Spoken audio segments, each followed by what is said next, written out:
in case you were in any doubt as to where we were in France, monsieur. Le drapeau, s'il vous plaît. Brittany. Brittany is the answer. It's the Mur de Bretagne, isn't it, David?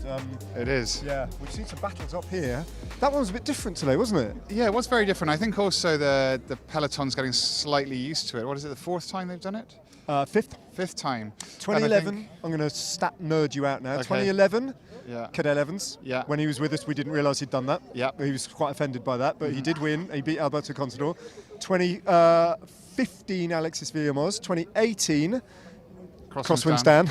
Dan Martin. 2021, Mathieu van der Poel. Now this. Yeah, so it was really interesting today. I mean, the race was so fast because there was a tailwind, so it was an average 48 kilometres an hour at the finish, which is crazy, absolutely crazy. But it did mean that the breakaway didn't stand a chance, and Geraint Thomas was up there, which was, we discussed, very rare. We think it's his first breakaway at the Tour. Yeah, possibly. Yeah. But then they kept it UAE, controlled it all day, so everyone knew that Tadej Pogačar was going for the win. But I think the bee in the bonnet was Mathieu van der Poel, because last time we were here, Mathieu van der Poel completely owns this climb. And that would have been in the back of the mind, I think, of UAE. And they raced a little bit cautiously the first time. Mathieu van der Poel held on. They let Visma Lease Bike control it the first time with Simon Yates. But then, interestingly, they let Visma Lease Bike then control it again. But they had a clear plan, which was to come in the second time, final time to Mur de Bretagne, and just hammer it from the bottom. And the only reason for that, clearly, we learned, was to distance Mathieu van der Poel, because as soon as Mathieu van der Poel was gone, Tadej Pogačar wasn't interested in attacking. He just wanted to keep it together. He was absolutely confident whomever was left, he could beat in a sprint. So it was actually, once again, quite a restrained performance from Tadej Pogačar.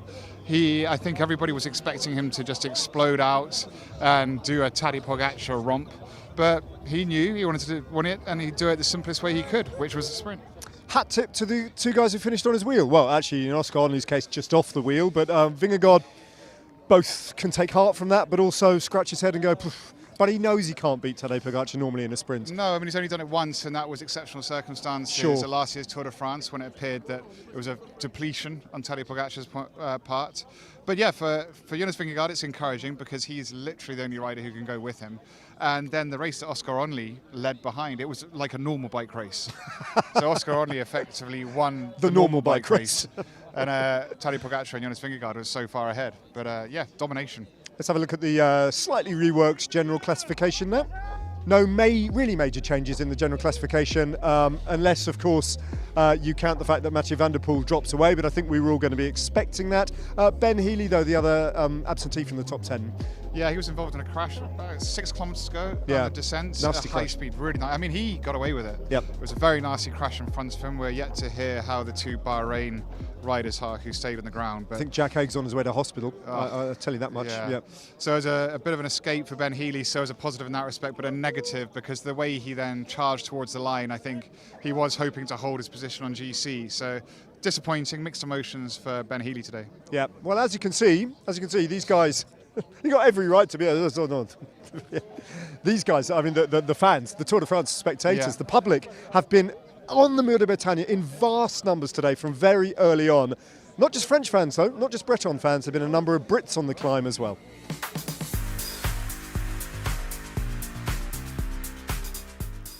I'm Mike, and I live from North Wales. I'm Stuart from Aberystwyth, live in Caerdydd. And we're here with our cycling club in Cardiff, VC Uwd, VC to see the Tour de France for the first time at the Sports Geraint Roberts on his final tour. Geraint Thomas. Geraint Thomas, did I say Geraint? I said Geraint Roberts. Oh, sorry. Geraint Roberts, my best friend. Geraint Thomas. So hi, we're here from the UK. We love the tour. We come most years for a couple of stages at least. This is our third one this year. Very excited to be on the hill. Set up at 7 o'clock this morning. Got our little pitch here. And we'll pretty much cheer on everybody. We love every single rider. We're enjoying it.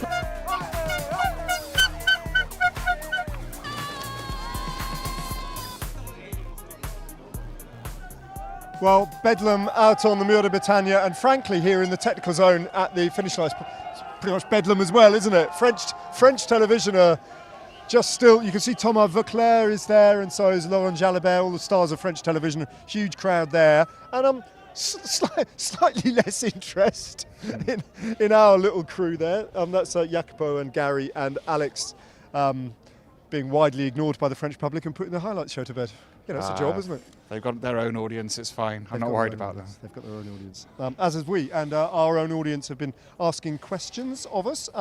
Jim Bob asks, does Freeb, I like the way it's just a surname, does Freeb cycle, compete? He's built for it. Oh, I'd love to hear that, wouldn't you? Oh, I know. He's a runner. He's a serious runner. Big runner. Yeah, he loves his running. He's running every day. I think he has some pedigree with the bicyclettes, doesn't he? I mean, I don't know. He's never. I don't think I've ever seen him on a bike. No. But he definitely runs. I follow him on Strava, and it's relentless. Daily and quite fast, as I can testify. I only did it once in Dusseldorf, and he absolutely crushed me many years ago. The other thing about Daniel Freeb that you may not know is he loves golf. Richard Round asks, over all his Tour de France appearances, how many stages has Tadej Pogacar worn the UAE team jersey? That's quite a good question, as he always seems to be in yellow, white or polka dot, and this year the World Champions jersey, just a regular kit. That is a big, interesting stat. I don't know, actually. No clue. For that reason, we will get onto it, research, and try and answer that tomorrow. David Coletto, who is clearly Canadian, Little Canada, nice. Maple Leaf. Ned, how's your arm feeling after all these years, after your fall into that moat? Love that story from your book. Thank you very much. It's quite sore sometimes. So I fell into a moat at Leeds Castle when we were broadcasting the COVID edition of the race, and on the last stage, coming back from the last stage, and I crushed my humerus into loads of pieces, and I got 13 screws and 3 metal plates that will never come out. Biking. Cycling. Yeah, it's quite sore sometimes. Clive Smart says, what happened to Team Ineos? Can they ever dominate the sport again? Dave Brailsford's back at the helm, but they are a long way off the pace. Yeah, they are, and I think they're just missing that that super talent. I think we've seen in recent years that you can have all the marginal gaining you want, but if you haven't got the actual specimen in your ranks, then it's very difficult to compete against them, and that's the problem at the moment, I think. Yeah, heavily linked with Kevin Vauquelin, by the way, which will be interesting to see what he does when he gets, if he goes to Ineos, which we understand that he probably will do. And finally, thank you to you all for the great broadcast. This is from Michael Pelham. So far, you're very welcome, Michael. So far, my question is, if Merckx and Pogacar rode at the same time, who would be the best? Well, we'll never know the answer to that. You can have your opinion one way or another, but do take part in our all-time cyclist kind of knockout competition, which looks a little bit like this. Well, this is the knockout grid, and as you can see, voting is complete on the left side of the grid anyway, and so we've got some winners. So we've got Eddie Merckx has come through. He's now against Richard Virenque. Then Richard Virenque. I started it without looking at the Virenque. Richard Virenque. Yeah. Then Alberto Contador versus Chris Froome. Oof. Mark Cavendish versus Cadel Evans. Wow. And then yet to be decided between Bernardino and Greg LeMond to go against Gino Bartali. Well, we wanted to grab a quick word maybe with some of those guys, but they're still working, and frankly, our patience is worn after stage 7. That thin, wouldn't you say? After my 39 kilometres of commentating. Yeah, you had pretty much a day off today, didn't I know, you? it was wild. Thank you for the fast race. Oh, what? You got a little birthday Happy card. birthday to you.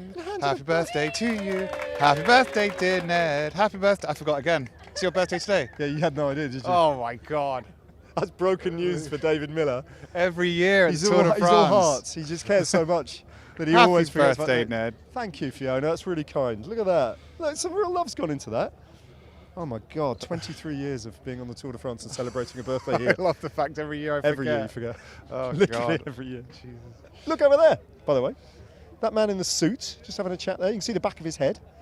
That is the man who runs World Cycling. That is David Lapartien, with a bunch of people. And I don't know what they're doing here, but that's pretty much standard for the Tour de France, isn't it? Yep, it is. People just appear from nowhere. I hope this gives you a flavour of what we do every day. Keep your questions coming. Use the hashtag YourTour, and tune in again tomorrow.